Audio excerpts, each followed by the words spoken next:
Hi, my name's Nina, and I'm here to read an essay from Ursula Le Guin's book, The Wave in the Mind. It's an absolutely beautiful essay.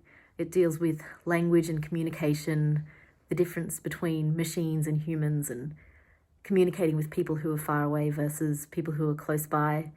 And something about the essay, when I read it, it just made me want to read it out loud and share it. So I hope you'll enjoy.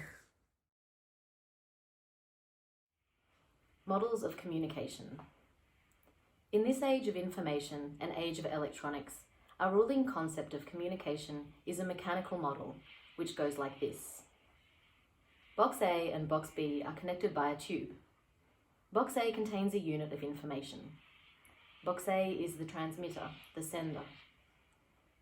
The tube is how the information is transmitted. It is the medium. And Box B is the receiver. They can alternate roles. The sender, Box A, codes the information in a way appropriate to the medium, in binary bits or pixels, or words, or whatever, and transmits it via the medium to the receiver, Box B, which receives and decodes it.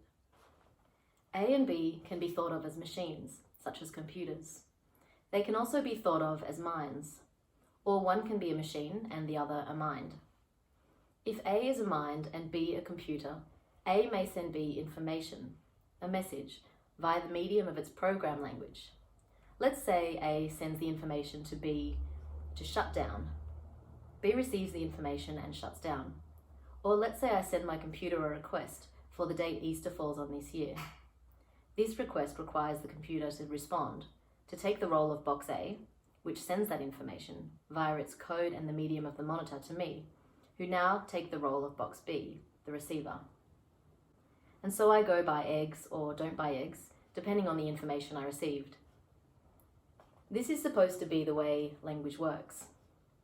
A has a unit of information, codes it in words, and transmits to B, who receives it, decodes it, understands it, and acts on it. Yes? This is how language works? As you can see, this model of communication as applied to actual people talking and listening, or even to language written and read, is at best inadequate and most often inaccurate. We don't work that way. We only work that way when our communication is reduced to the most rudimentary information. Stop that. In a shout from A is likely to be received and acted on by B, at least for a moment.